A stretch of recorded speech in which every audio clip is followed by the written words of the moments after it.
जय हिंद प्यारे विद्यार्थियों, मेरा नाम है देवेंद्र यादव और आप देख रहे हैं एसपीसी इंस्टीट्यूट के ऑफिशियल यूट्यूब चैनल को। साथियों, कल पिछले वीडियो में जो हमने पढ़ा भारत के राष्ट्रीय उद्यानों के बारे में, नेशनल पार्क के बारे में। और आज का हमारा वीडियो होने वाला है भारत के टाइगर रिजर्व और बायोस्फीयर और जैव विविधता वाले हॉटस्पॉटों को पढ़ने वाले हैं। साथियों, आज का हमारा ये टॉपिक होने वाला है। पिछले वीडियो में हमने भारत के सभी राज्यों के और केंद्र शासित प्रदेशों के पूरे जो राष्ट्रीय उद्यान थे सबको पढ़ा, नेशनल पार्क को। और आज का हमारा टॉपिक है टाइगर रिजर्व, बायोस्फीयर और हॉटस्पॉट। इनके बारे में भी हम अच्छे से समझ लेंगे कि ये होते क्या हैं और ये कैसे काम करते हैं। सबसे पहले हम समझने वाले हैं साथियों टाइगर रिजर्व। टाइगर रिजर्व होता क्या है, इसे व्यवस्थित समझेंगे। हमने बहुत सारे राष्ट्रीय उद्यानों को भी पढ़ा जो टाइगर रिजर्व थे। आखिर टाइगर रिजर्व राष्ट्रीय उद्यान कैसे होते हैं, अलग से जो टाइगर रिजर्व होते हैं वो क्या होते हैं।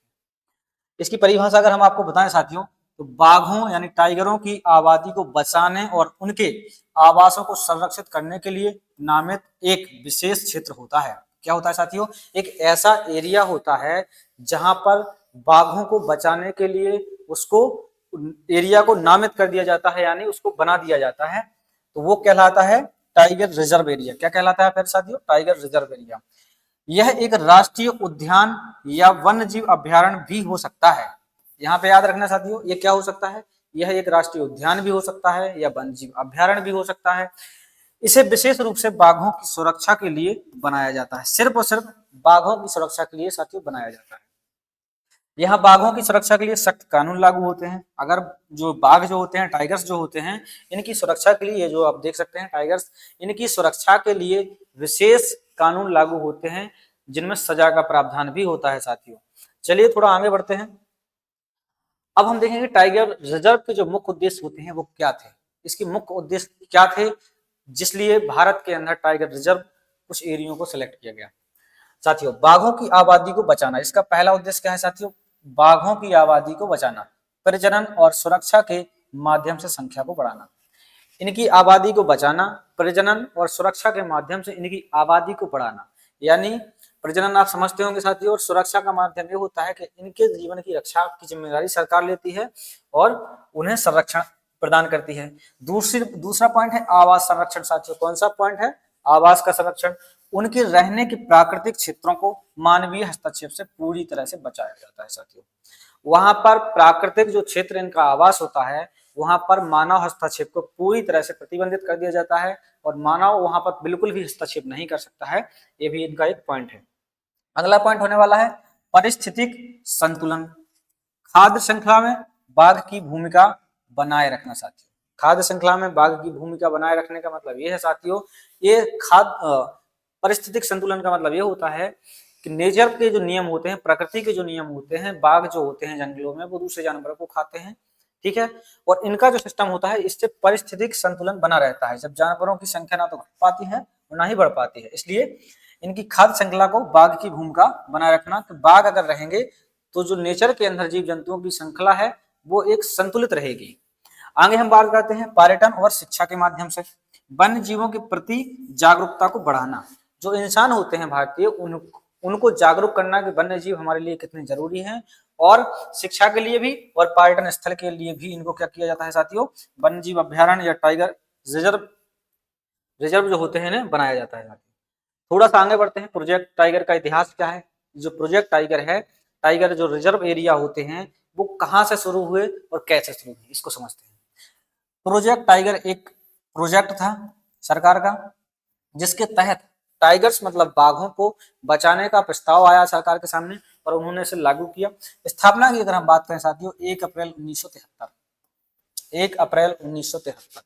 हमने राष्ट्रीय उद्यानों में पढ़ा था, क्या पढ़ा था साथियों? कि राष्ट्रीय उद्यान सबसे पहला कौन सा राष्ट्रीय उद्यान था प्यारे साथियों? कमेंट बॉक्स में जवाब देना, हमने कल पढ़ाया था। और उनकी स्थापना कब हुई थी? 1972 में। जो राष्ट्रीय उद्यान है उनकी सरकार ने एक कानून बनाया जिसे वन्य जीव अधिनियम कहा जाता था साथियों। उसी के तहत 1972 के बाद 73 में एक प्रोजेक्ट आया जिसको कहते हैं प्रोजेक्ट टाइगर। 1 अप्रैल 1973 को तत्कालीन प्रधानमंत्री श्रीमती इंदिरा गांधी जी के द्वारा एक प्रोजेक्ट चालू किया गया साथियों। किसके द्वारा? तत्कालीन प्रधानमंत्री जो थी 1973 के अंदर वो थी श्रीमती इंदिरा गांधी। तो इन्हीं के द्वारा ये प्रोजेक्ट चालू किया गया साथियों। शुरुआत में अगर बात करें तो तब बाघों की कुल संख्या केवल 9 थी। 1973 1 अप्रैल 1973 में बाघों की संख्या जो कितनी थी प्यारे साथियों, 9 थी। 9 थी सिर्फ और सिर्फ। अब अगर बात करें और आज यह हजारों में, कितने में प्यारे साथियों, हजारों की संख्या में बाघों की संख्या हो चुकी है। लगभग 3168, 2022 की जनगणना में 3168 आए थे। वर्तमान में तो और अधिक बढ़ चुकी होगी। हर 4 साल में इनकी जनगणना होती है प्यारे साथियों, किसकी, बाघों की। हर साल 4 साल में जनगणना होती है, यानी अब 2026 है, इस साल भी इनकी जनगणना होगी, जैसे इंसानों की 11 साल में होती है। महत्व की अगर बात करें, कानून की अगर बात करें तो राष्ट्रीय बाघ संरक्षण अधिनियम, राष्ट्रीय बाघ संरक्षण अधिनियम 1972 के प्रावधानों के तहत कार्य करता है। किसके तहत कार्य करता है प्यारे साथियों, राष्ट्रीय बाघ संरक्षण अधिनियम 1972 के प्रावधानों के तहत ये कानून काम करता है। महत्व की अगर बात करें तो भारत वर्तमान में विश्व की लगभग 80% बाघों का घर है। भारत के अंदर विश्व की लगभग 80% बाघ रहते हैं साथियों। कितने रहते हैं, 70 से 80% बाघ जो हैं दुनिया भर के, वो भारत में ही निवास करते हैं साथियों। और एक यहाँ पे याद करने का पॉइंट है कि 1973 में, कब, 1973 में, सॉरी 1973 के अंदर बाघों की टोटल जो संख्या थी वो 9 थी। आज देखो 3168-67 के समथिंग 2022 की जनगणना में निकले, तो सोचो कि दुनिया के 80% बाघ जो है भारत के अंदर है प्यारे साथियों। चलो इस जानकारी के साथ आगे बढ़ते हैं। जो पॉइंट यहाँ पे दिख रहे हैं आपको स्क्रीन पर, उन सभी पॉइंट को आपको अपनी नोटबुक में नोट करना है। व्यवस्थित तरीके से सारा का सारा नोट्स है और एसपीसी इंस्टीट्यूट का ऑफिशियल नोट्स है आपके लिए। तो इन जानकारी को आप पीडीएफ जो है, अगर पीडीएफ चाहिए तो कॉन्टैक्ट नंबर जो है एसपीसी इंस्टीट्यूट का 7489185079, 7489185079, इस नंबर पे आप कांटेक्ट करिएगा। आपको हर एक लेक्चर की पीडीएफ मिलती रहेगी, आपको ग्रुप में जोड़ दिया जाएगा। चलिए आगे बढ़ते हैं। राष्ट्रीय बाघ संरक्षण अधिनियम ये क्या है, इसको समझते हैं। ये इसकी स्थापना की अगर बात करें तो इसकी स्थापना 2005 में बाघ टास्क फोर्स की सिफारिश के बाद की गई। एक बाघ टास्क फोर्स सिफारिश है 2002 में जो लागू हुई थी, इसके बाद इसकी सिफारिश पर इसकी स्थापना की गई। कार्य की बात करें तो बाघों के संरक्षण के लिए राज्यों को सलाह देना और फंड प्रावधान करना। केंद्र सरकार जो होती है बाघों के संरक्षण के लिए राज्य को सलाह देती है और उन्हें फंड देती है कि भैया बाघों का संरक्षण कैसे करना है। आगे बात करें निरीक्षण की, अगला पॉइंट है निरीक्षण।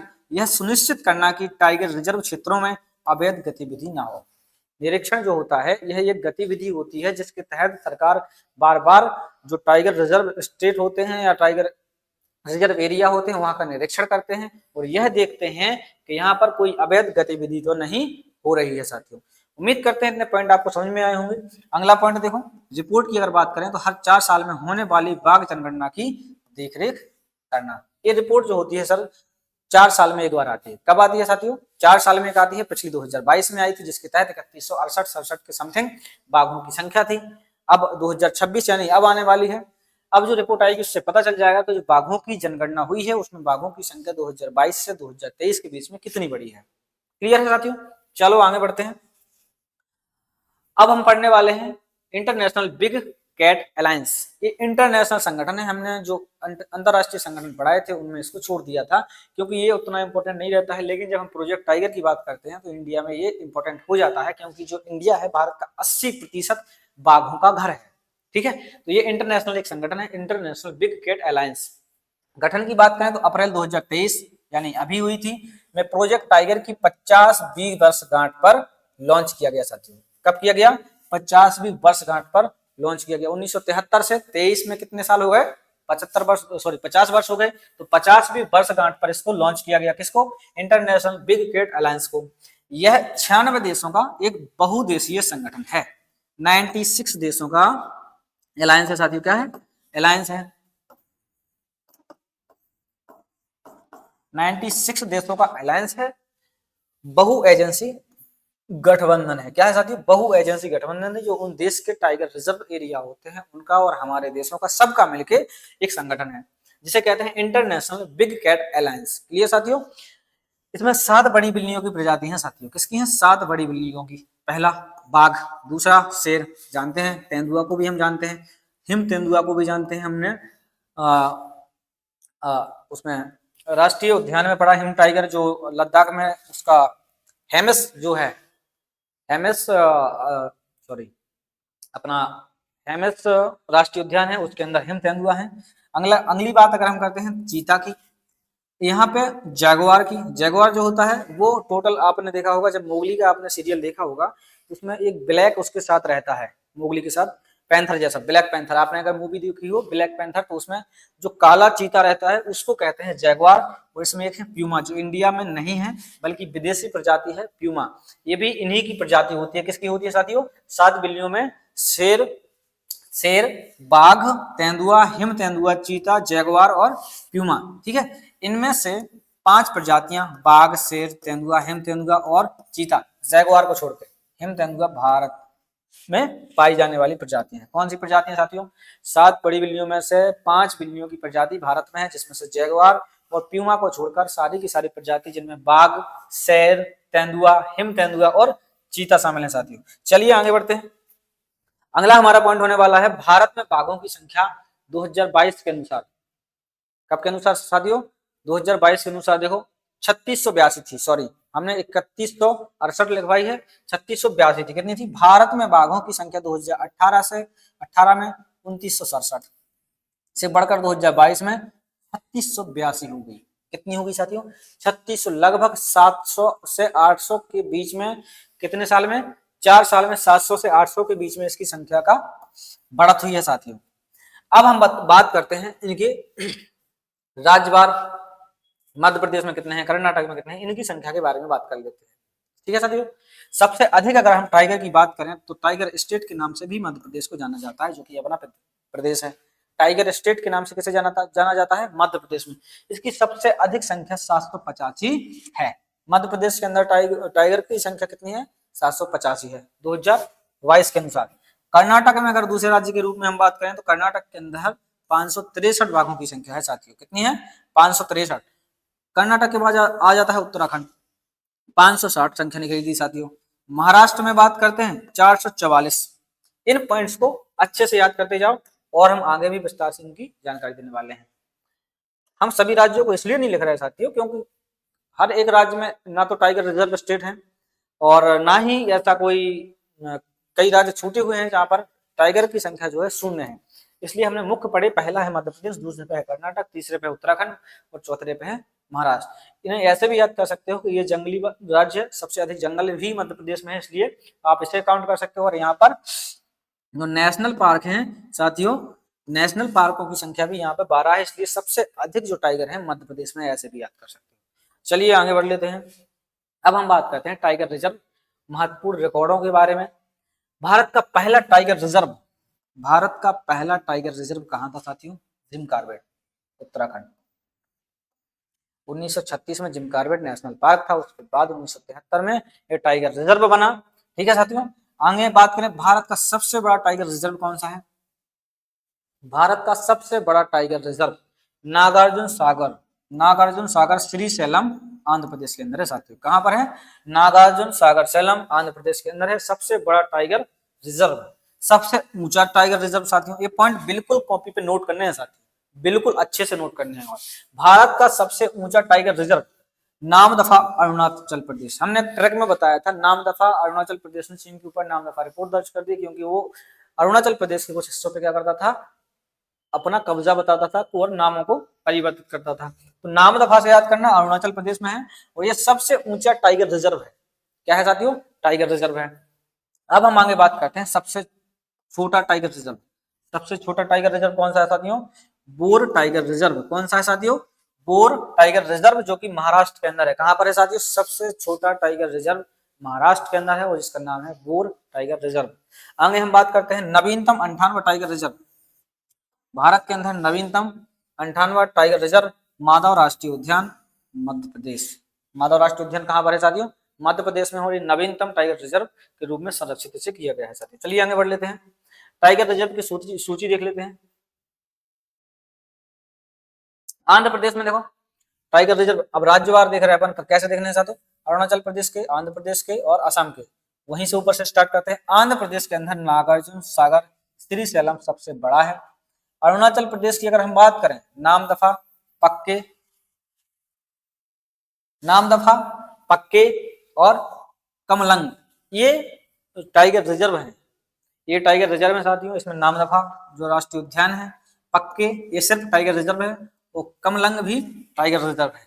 असम के अंदर अगर हम बात करें, मानस, नामेरी, ओरंग, काजीरंगा, इनमें से हमने साथियों ये भी पढ़ाया था कि ये जो हैं जितने भी इसमें मानस, नामेरी, औरंग और काजीरंगा, ये लगभग इनमें से सारे के सारे टाइगर रिजर्व होने के साथ साथ राष्ट्रीय उद्यान भी हैं। असम के कौन से हैं? मानस, नामेरी, औरंग और काजीरंगा। बिहार के अंदर अगर हम बात करें तो वाल्मीकि जो राष्ट्रीय उद्यान है वो भी टाइगर रिजर्व है साथियों। क्या है? Tiger reserve. एक पॉइंट आपके माइंड में आ रहा होगा कि टाइगर रिजर्व अलग भी होते हैं, राष्ट्रीय उद्यान में भी टाइगर रिजर्व होते हैं और अभ्यारण्य में है। देखो साथियों, अगर कहने की बात, ये एक राष्ट्रीय उद्यान है तो इसके अंदर टाइगर रिजर्व एरिया हो सकता है, ऐसा क्लियर है साथियों? ऐसा टाइगर रिजर्व एरिया हो सकता है क्योंकि टाइगर रिजर्व एरिया एक छोटा एरिया होता है। हम पूरी की पूरी जंगल को या पूरे के पूरे राष्ट्रीय उद्यान को टाइगर रिजर्व कर सकते हैं, लेकिन अधिकतर जो होते हैं वो टाइगर रिजर्व अलग से ही होते हैं। टाइगर रिजर्व में अगर हम छत्तीसगढ़, कर्नाटक और झारखंड की बात करते हैं तो छत्तीसगढ़ के अंदर है उदांती सीता नदी, उदांती सीता नदी, अचान कमार, उदांती सीता नदी, अचान कमार, इंद्रावती ये राष्ट्रीय उद्यान है साथियों, और गुरु घासीदास राष्ट्रीय उद्यान है साथियों। ये छत्तीसगढ़ के अंदर है। छत्तीसगढ़ के अंदर इंद्रावती और गुरु घासीदास राष्ट्रीय उद्यान है। इसके साथ ही अचान कमार और उदांती सीतामढ़ी जो है ये टाइगर रिजर्व है साथियों। क्या है साथियों? टाइगर रिजर्व है। झारखंड की अगर हम बात करते हैं तो यहाँ पर पलामू जो है ये टाइगर रिजर्व है साथियों। कर्नाटक की बात कर लेते हैं, बांदीपुर, भद्रा, दांदेली, अंसी, नागरहोल और बिलीगिरी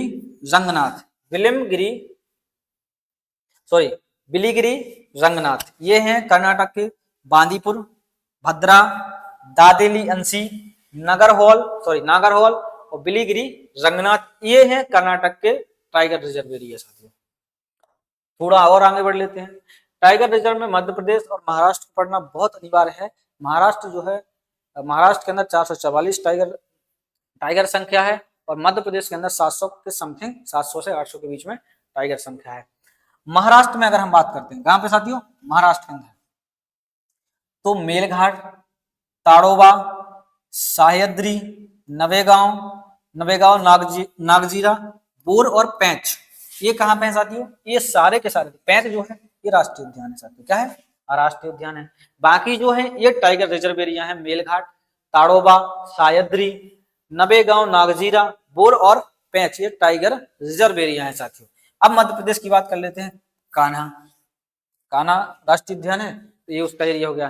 पैंच राष्ट्रीय उद्यान है, इसका भी क्या हो गया साथियों? ये भी टाइगर रिजर्व हो गया।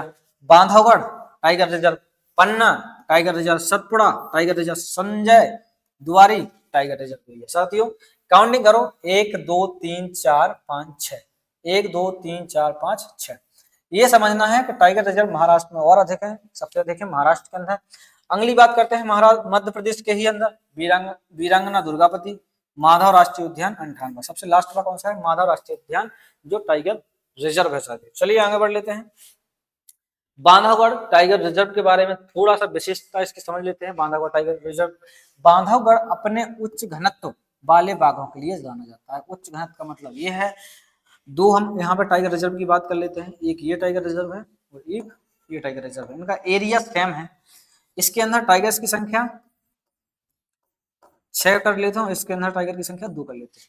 तो उच्च घनत्व वाला कौन सा कहलाएगा? ये वाला। तो बांधवगढ़ जो टाइगर रिजर्व है अपने उच्च घनत्व के लिए जाना जाता है। यहाँ पर बाघों की संख्या घनत्व बहुत अधिक है। बहुत अधिक का मतलब ऐसा नहीं है कि टाइगर से टाइगर लगे हुए हैं, ऐसा नहीं है, लेकिन जो दूसरे अपने टाइगर रिजर्व एरिया है उनसे इसका घनत्व जो है ज्यादा है। अगली बात करते हैं 25 दिसंबर 2020 को यहाँ हॉट एयर बैलून सफारी शुरू की गई साथियों। क्या की गई? हॉट एयर बैलून सफारी शुरू की गई, यानी इस तरह से घूमने के लिए आपको एक गाड़ी स्टार्ट की गई। अब आगे बात कर लेते हैं। यह भारत की पहली ऐसी सफारी है। कैसी है साथियों? यह भारत की पहली ऐसी सफारी होने वाली है साथियों। इसके साथ ही अगला है, यह उमरिया जिले में स्थित है। कहां पर है भैया? यह बांधवगढ़ जो टाइगर रिजर्व है यह मध्य प्रदेश के उमरिया जिले में स्थित है मेरे प्यारे साथियों। चलिए आगे बढ़ लेते हैं। टाइगर रिजर्व में राजस्थान, तमिलनाडु और तेलंगाना को भी पढ़ लेते हैं, हमने अभी मध्य प्रदेश और महाराष्ट्र को पढ़ा। राजस्थान की बात करें तो यहाँ पर रणथंभौर, सरिस्का, मुकुंदरा हिल्स, रामगढ़, विषधारी और धौलपुर करौली। इसमें से आपने सरिस्का और रणथंभौर को राष्ट्रीय उद्यान के तहत पढ़ा था। अब हम इसको पढ़ लेते हैं कि ये टाइगर रिजर्व है रणथंभौर, सरिस्का, मुकुंदरा हिल्स, रामगढ़, विषधारी और धौलपुर करौली, ये जो हिस्से हैं राजस्थान के, ये टाइगर रिजर्व एरिया है। ठीक है, अब हम बात कर लेते हैं तमिलनाडु की परिषद। कहाँ की बात करनी है? तमिलनाडु। बिल्कुल देखो, माइंड को बिल्कुल फ्री छोड़, कैसा छोड़ना है? बिल्कुल फ्री छोड़ना है और अपनी मेमोरी के अंदर जो चीजें हैं उनको बिल्कुल सेव करते जाना है, बिल्कुल मन लगा के पढ़ना है। आप, मैं गारंटी के साथ कहता हूँ, टाइगर रिजर्व और जो हमने जैसे पढ़ाया राष्ट्रीय उद्यान को, वैसे ही टाइगर रिजर्व आपको कहीं बाहर से नहीं पढ़ने भारत के। यहाँ अगर आपने क्लास को पूरा कर लिया, समझो आपके टाइगर रिजर्व 100% क्लियर हो गए। पीडीएफ आपको मिल जाएगी।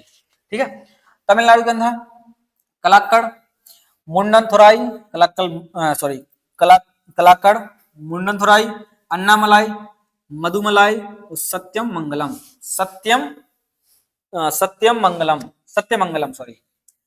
कलाक्कड़, मुंडनथुराई एक हो गया, अन्नामलाई, मुदलाई, ये पर्वत चोटियां हैं और इसके साथ ही टाइगर रिजर्व एरिया भी है। सत्यमंगलम भी एक अलग से क्या हो गया? टाइगर रिजर्व एरिया हो गया।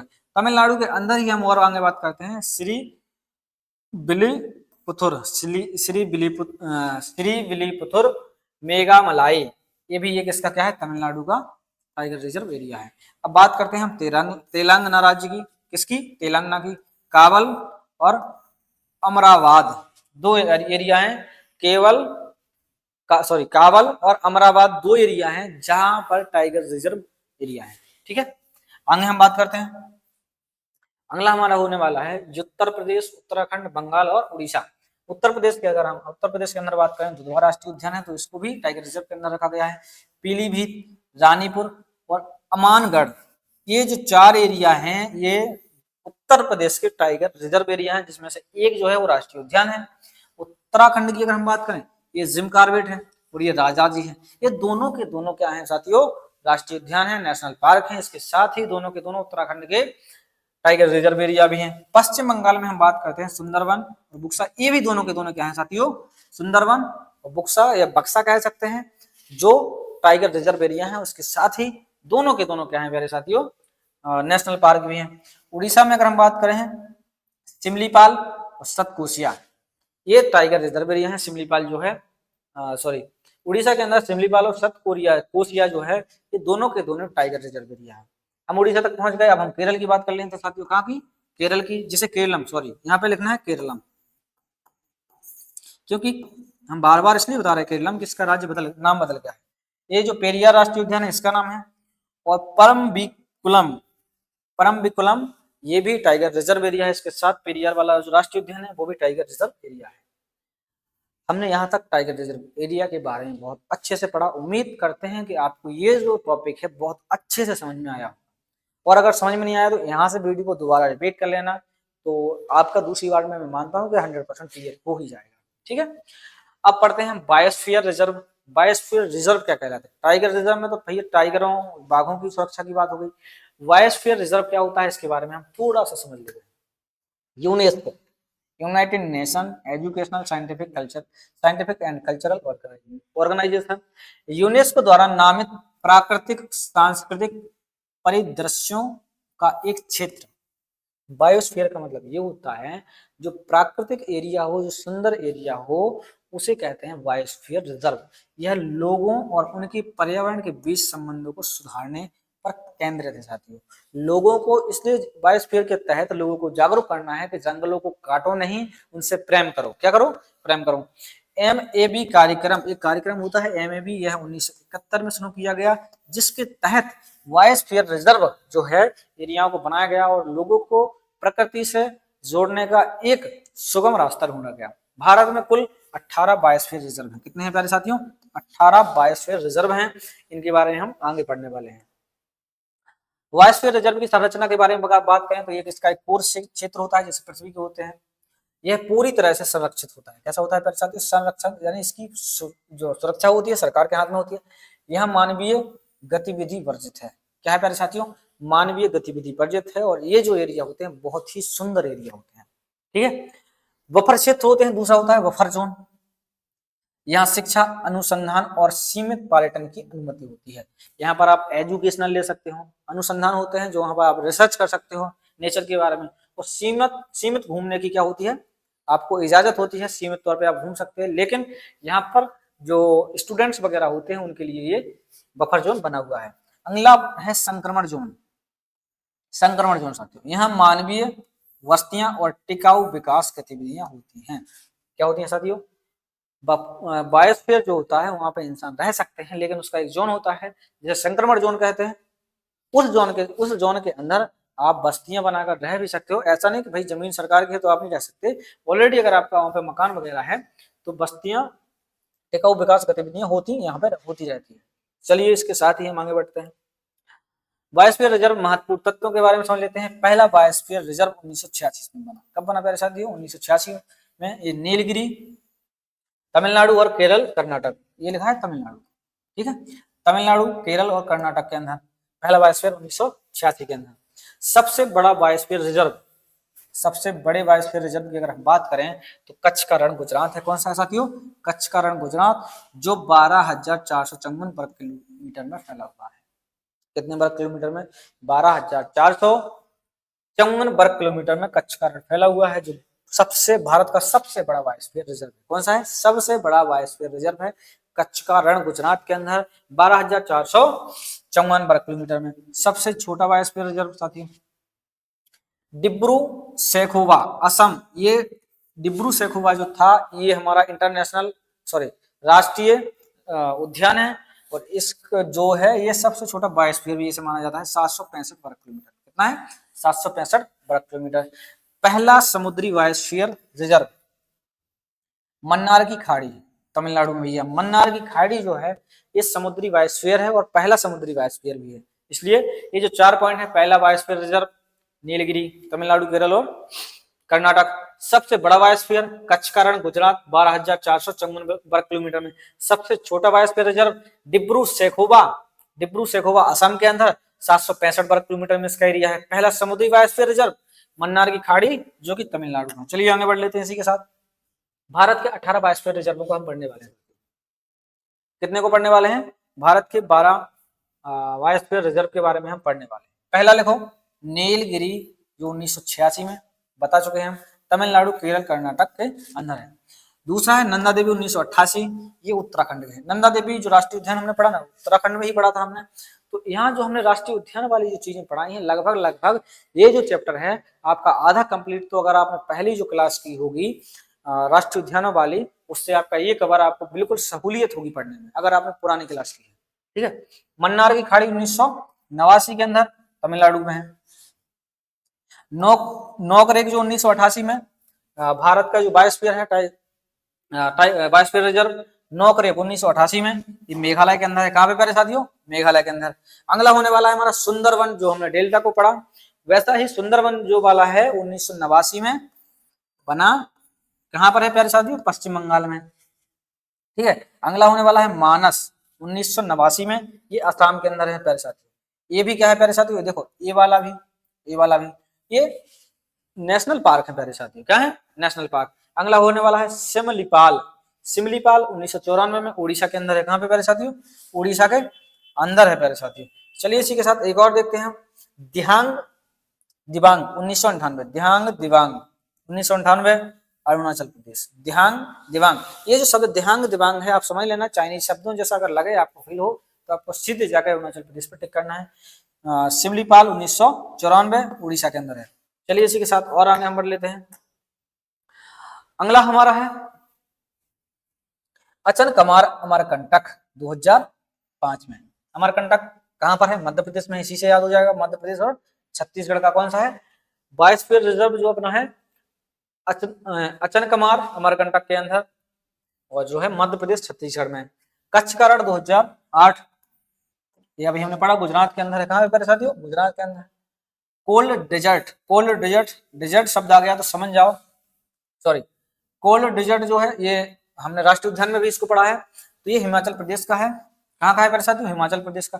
कंचनजंगा नाम सुनते ही याद कर लेना, 2000 में बना। सिक्किम के अंदर कंचनजंगा चोटी कहाँ पे है? सिक्किम में। ठीक है। अगस्त्य मलाई 2001, अगस्त मलाई है तो समझना कि जो मलाई शब्द से आपको कुछ भी शब्द दिखे तो आप सीधे जाना है केरल तमिलनाडु में। कहाँ पे? केरल और तमिलनाडु में। ठीक है। बड़ा निकोबार, निकोबार का शब्द है तो अंडमान निकोबार में भी होगा, निकोबार शब्द ही लगा है। बड़ा निकोबार 1989। डिब्रू सैखोवा 1977, ये असम के अंदर है, इसको रिपीट कर दिया लोगों ने।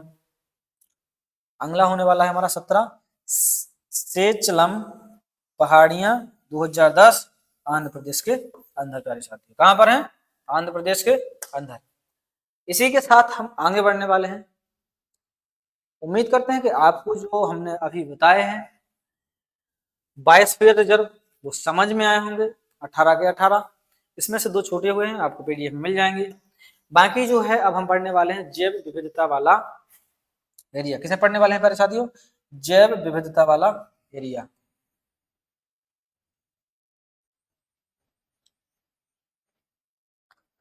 इसको थोड़ा अच्छे से समझ लो। जैव विविधता हॉटस्पॉट, जैव विविधता हॉटस्पॉट पहले ये समझना है कहलाता क्या है। जैव विविधता हॉटस्पॉट को पहले हम अच्छे समझ लेते हैं। परिभाषा देखो इसकी, लिखना है ये सारी चीजें। ऐसे स्थान जहां समुद्र जैव विविधता पाई जाती है, समृद्ध जैव विविधता पाई जाती है, लेकिन उनके अस्तित्व पर संकट बना रहता है। यानी जैव विविधता ऑलरेडी बहुत बढ़िया है लेकिन उनके अस्तित्व पर संकट है। कहने की बात, हम रेगुलरली डेवलप हो रहा है हमारा कंट्री। जंगलों को कहीं अभी आपने देखा कि दिल्ली सरकार के जो सुप्रीम कोर्ट वगैरह का जस्टिस आया था कि वो पहाड़ियां के बारे में अब कितना कैंपेन चला था कि भाई पहाड़ियों को 100 मीटर से ऊपर पहाड़ियों को तोड़ रहे थे। तो इतना ये समझो कि हम धीरे धीरे नेचर को खत्म करेंगे तो ये कहलाएगा उनके अस्तित्व पर खतरा। किसके अस्तित्व पर खतरा? खतरा जैव विविधता के अस्तित्व पर खतरा। यहाँ फ्लोरा पेड़ पौधों और फ्यूना जीव जंतु, ये है वैज्ञानिक भाषा है। फ्लोरा को पेड़ पौधे कहते हैं, फ्यूना को कहते हैं जीव जंतुओं की प्रचुरता होती है। प्रचुरता मतलब इनकी मात्रा जो होती है अधिक होती है। ठीक है। यह मुख्य रूप से उष्ण कटिबंधीय क्षेत्रों में होते हैं। उष्ण कटिबंधीय क्षेत्रों का मतलब होता है घने जंगलों में होते हैं। क्या होते हैं? जैव विविधता हॉटस्पॉट। भारत में 4 मुख्य हॉटस्पॉट क्षेत्र हैं। कितने हैं प्यारे साथियों? 4 मुख्य हॉटस्पॉट एरिया हैं। ये देख सकते हैं आप, ये हॉटस्पॉट एरिया है। यहाँ पे देखो टिक किया गया है। ये वाला जो हिस्सा है हिमालय वाला हिस्सा है, यहाँ पे लद्दाख, हिमाचल, उत्तराखंड, उत्तर प्रदेश से होते हुए सिक्किम तक के जाता है। इसको क्या कहते हैं? हिमालय, हिमालय हॉटस्पॉट। क्लियर है? अगला वाला देखिए, ये जो ब्लू लाइन में आप देख सकते हैं, जहां से ये ब्लू लाइन है, ये वाला जो है इंडो बर्मा। ठीक है। इसके बाद हम देखते हैं ब्लू लाइन के बाद रेड लाइन जो आपको इतना समझना है, भारत में 4 हॉटस्पॉट हैं। मैप में आप देख लीजिए, हम आगे अच्छे से समझाने वाले हैं। तो यहाँ ये देखो पहला क्या है? हिमालयी क्षेत्र। अभी हमने बताया हिमालयी क्षेत्र, इसमें संपूर्ण हिमालयी क्षेत्र शामिल है। पूरा हिमालय है जो भूटान, नेपाल और उत्तर भारत तक फैला है। कहाँ तक फैला है? भूटान, नेपाल और उत्तर भारत तक फैला है। ये कहलाता है। अब संकट क्या है? इस वाले हिस्से के ऊपर लोग अपना निवास बना रहे हैं रेगुलरली, यहाँ पे लड़ाइयाँ वगैरह होती रहती हैं, तो ये कहलाता है इनके अस्तित्व पर खतरा। किसके? जैव विविधता के अस्तित्व पर खतरा माना जाता है, इसलिए इसे भारत का जैव विविधता हॉटस्पॉट माना जाता है। पश्चिमी और पूर्वी घाट, पश्चिमी घाट और पूर्वी घाट, ये जो एरिया है यहाँ पर रेगुलरली हम क्या कर रहे हैं? ट्रांसपोर्ट करते रहते हैं, एक देश से दूसरे देश का व्यापार होता रहता है, इसलिए ये भी क्या कहलाता है? पश्चिमी घाट। महाराष्ट्र, कर्नाटक, केरल तक फैला है। इसमें शांत घाटी और पेरियार जैसे क्षेत्र भी शामिल है। इसे भी किस भारत के हॉटस्पॉट में शामिल किया गया है प्यारे साथियों। अब हम बात करते हैं अगला, Indo Burma region. Indo Burma region क्या है? इसमें पूर्वी बांग्लादेश, मलेशिया तक हिस्सा आता है, जिसमें भारत का छोटा भाग भी है। क्या है प्यारे साथियों?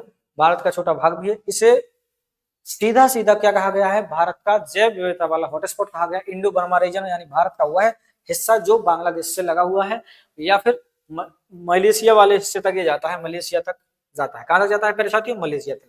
सुंदरवन क्षेत्र, पश्चिम बंगाल का कौन सा है? सुंदरवन क्षेत्र। इसके अंतर्गत अंडमान निकोबार द्वीप समूह और थाईलैंड, इंडोनेशिया समुद्री क्षेत्र आते हैं। थाईलैंड, इंडोनेशिया और अंडमान निकोबार एरिया वाला हिस्सा आता है सुंदरवन क्षेत्र में। ये हमने चारों के 4 क्या पढ़ लिए हैं? भारत के जैव विविधता हॉटस्पॉट। वन्य जीव संरक्षण के महत्वपूर्ण कालखंडों को हम पढ़ लेते हैं पहले साथ। 1970 में एक परियोजना चली जिसे कहते हैं हंगुल परियोजना। 1972 में एक परियोजना चली वन्य जीव संरक्षण अधिनियम गिर परियोजना, ठीक है, 1972 के अंदर वन्य जीव संरक्षण यानी वन्य जीवों की सुरक्षा, और गिर परियोजना मतलब एशियाई शेरों के संरक्षण के लिए। 1973 में एक योजना चली जिसे कहते हैं प्रोजेक्ट टाइगर बाघ परियोजना। 1975 में एक योजना चली जिसे कहते हैं घड़ियाल एवं कछुआ संरक्षण परियोजना। जीव जंतुओं के संरक्षण के लिए ये योजना भारत के अंदर चलाई गई साथियों। 1992 प्रोजेक्ट एलिफेंट हाथी परियोजना 2006 में चलाई गई। गिद्ध संरक्षण परियोजना, गिद्ध भारत से खत्म हो चुके हैं इसलिए इनके संरक्षण के लिए परियोजनाएं चलाई गई साथियों। त्वरित रिवीजन, अगर एक बार रिवीजन कर लेते हैं। वैश्विक बाघ दिवस कब मनाते हैं? 29 जुलाई को मनाया जाता है। बाघ दिवस कब मनाया जाता है प्यारे साथियों? 29 जुलाई को 29 जुलाई को बाघ दिवस के रूप में मनाया जाता है। बाघ दिवस के रूप में मनाया जाता है। अगला है टाइगर मैन ऑफ इंडिया। किसे कहा जाता है? Tiger man of India Kailash Sankhla, ये नाम है एक व्यक्ति हैं जिन्हें कहते हैं tiger man of India. Bharat विश्व का लगभग 80% बाघ आबादी का घर है। 80% बाघों की आबादी है और दुनिया की सबसे बड़ी आबादी इंसानों की आबादी भी यहीं पे है और टाइगरों की आबादी भी भारत में ही है। बाघों की गणना हर 4 साल में एक बार होती है। कब होती है मेरे साथियों? हर 4 साल में एक बार होती है। इसी के साथ हमारा ये चैप्टर यहीं पे समाप्त होता है और उम्मीद करते हैं आप सभी को बहुत अच्छे से समझ में आया होगा। अगर आपको कहीं पर भी थोड़ी बहुत दिक्कत है तो एक बार रिवीजन कर लीजिएगा पूरी क्लास का, फिर से देख लीजिएगा। और जिसको भी पीडीएफ चाहिए, कंटेंट चाहिए, उसको हम 74891850 ये कॉन्टेक्ट नंबर यहाँ पे दिया गया है 7489, यहाँ पे लिख देते हैं बड़े बड़े अक्षर में 7489185079। ये कॉन्टेक्ट नंबर है, इस पर आप मैसेज करिएगा, आपको ग्रुप में जोड़ दिया जाएगा। ग्रुप में जोड़ने के साथ आपको सारे के सारे नोट्स टाइम टू टाइम मिलते रहेंगे। इसी के साथ जय हिंद, नमस्कार, वंदे मातरम, धन्यवाद।